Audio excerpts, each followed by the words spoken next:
Hello everyone, it's Christy from Christy's Beautiful Life. Welcome back. So this is going to be a combination. We're going to do 30 Days of Sketches Day 18, which was created by Peace Love Craft.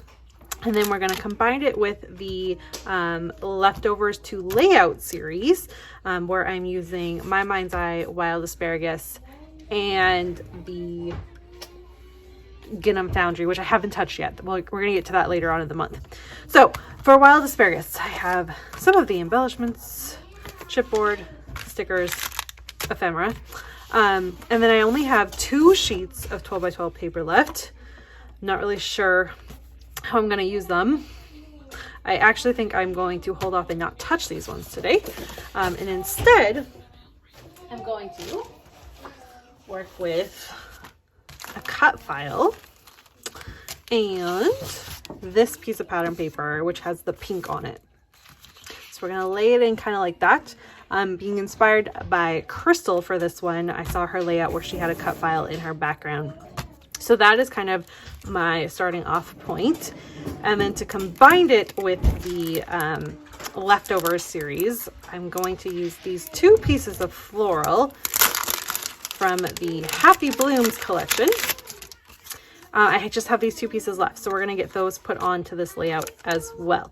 So that is my starting off point. I'm going to get you on fast forward and let's see what we can create. First off, this sketch by Anna is fabulous. It's super easy to follow and it's a great one where if you're just stuck but you want to get a layout done, it's one of those sketches. It's a fast one to grab, follow it, and have an awesome layout done.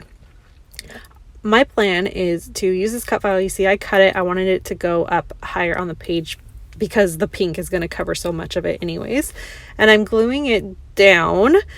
Then what I will do is add some gesso. And I purchased some new gesso that I've used once or twice. I kind of forgot that it wasn't the clear gesso that I used to buy. It's actually white.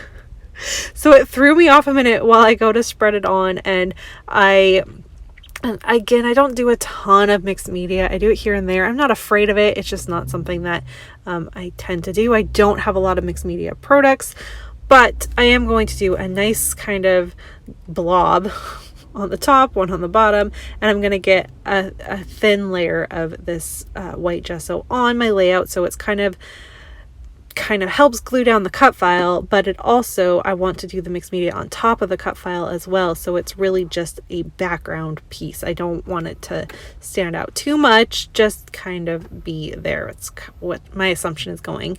Again, the whole idea from this cut file was from Crystal's layout. When I went through them live with you guys, I did talk about kind of my scrap lift of the day or whatever, and this was when I was really inspired by. So it's a bit of using the sketch, and it's a bit of scrap lift, and that's okay. You can do whatever you want. It's your layout, it's your sketch, you do what works for you. So I am using some Shimmers products. I will say they are old. I'm very close to being done with a lot of the bottles, and then once I finish these little bits of mixed media, I'm gonna have to really look at what I have and decide what I'm going to do, because I do need some new colors, I need some new things, but I'm not sure what direction I'm gonna go with in purchasing new mixed media products. So that's something I'm gonna have to start looking into. I'm still not planning on purchasing anything until I finish my spending freeze, but it's there for me. You can see I am just doing the packaging technique. I sprayed a bit of the color and then used a lot of water because I want this to be very light. I didn't want it to be too saturated with color. Just kind of be there so that when I lay the pattern paper back on top, it's got a bit of fun color to play with. The other thing is that because I'm doing all this color, that pink pattern paper is going to look a little just not right. You'll see in a minute. And I have to come up with a way to make it all work itself together.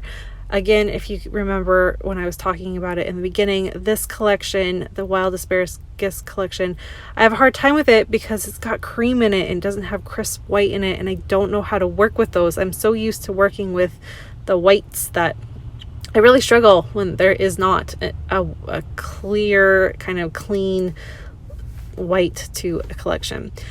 My answer to this is to take my favorite acrylic paint. It is called White Metallic, and I am going to just do another really thin layer. And this one is super thin. I know it looks like you can't read the words and stuff right now, but I'm going to spread this so that it becomes, you can read it again, and it's just got some shimmer to it. It kind of softens it up, and it really helped kind of make it look like it should be on top of some mixed media is really what I'm trying to do, because I need them to combine, and they're two very different styles and looks. So now that I've got that, it's like, okay, that can go there. That looks good. I had to let it kind of dry overnight, sit down on my something to keep it from bending up and stuff. So this is a day or so later. I am grabbing some photos from New Year's Eve. That was just this past one. I'm on a current photo, which is kind of exciting. And I'm going to use a little more leftovers, because that package that the florals came out of had this nice little pattern on it. So I'm going to use that for the big photo. This photo of the four of us was taken when Barrett was asleep. So the next morning I went and grabbed a photo of just him so I could include it, because obviously he's still part of New Year's. He just happened to be asleep when we took that photo. I am bordering the goals paper. That's a piece of ephemera from the Wild Asparagus collection. And I'm just bordering it with white. So again, it has that kind of crisp look that I'm trying to go for. And then I'll put the florals on each side so they kind of have a diagonal effect with the photos. I will use the word together because that's what I'm trying to emphasize there, even though Barrett's his own photo. And that is the basis of this layout. Like, I'm pretty happy with that. I'm going to cut up the word the best. I thought about cutting up UBU. I tried to tuck that in. Didn't really fit anywhere, so it's not going to make it on the layout. I tried though. The bust, however, I am going to trim that one up and get that put up above the yellow heart. And I found trimming it so that you get more of this. It's not white. It's not the crisp white that I want, but it's lighter, and it just works a little bit better. But I liked having the tile of the best, which fit in with the tile pieces of all the words that are there as well. So now all I need to do is figure out the fact that I feel like it's missing something. I don't know what that something is, but it's something. And as I'm looking at it more and more, I'm thinking to myself, maybe some sequins, possibly. So I do go into my stash, and I'm going to fill 5 of the hearts with some sequins, which I love the finished look of it. It was what was needed. It needed a bit of a whimsical feel to the layout. This is a happy time. It's, New Year's Eve, the start of a new year, that sort of thing. I always like to make them fun and bright and playful, and adding in some sequins really helped do that. If you are interested in purchasing any sequins from Spiegel Mom Scraps, I do have a code. It is Christy15, and it will give you 15% off in the shop for everything except for pre-orders. So if you are looking to add some sparkle to your layouts, I highly recommend you head on over there and have a look. I'm also, however, going to do a little giveaway. If you've been following me for this whole voiceover and you've made it to this point, all you need to do is leave me a comment letting me know you'd like to be entered and that you're from either the US or Canada. And then next, I'm not sure when this is going live, but on the 15th of April, I will pick someone and send you a little goodie bag of a few packages of sequins from Spiegel Mom Scraps. So I'm excited to do that for you guys. So make sure you just leave your comment if that's something you're interested in. I am working through my title, trying to decide if I want to add the full 2023. I didn't have it in both the black and the colored. I had it one or the other.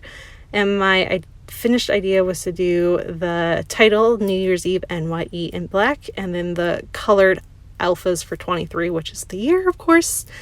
And then I'm going to come up with a close-up of what the sequins look like all done, because I did that off camera. It was kind of a final look. And that's going to do it. So here's a look at my finished layout, and I'll see you all again soon. Bye, everyone.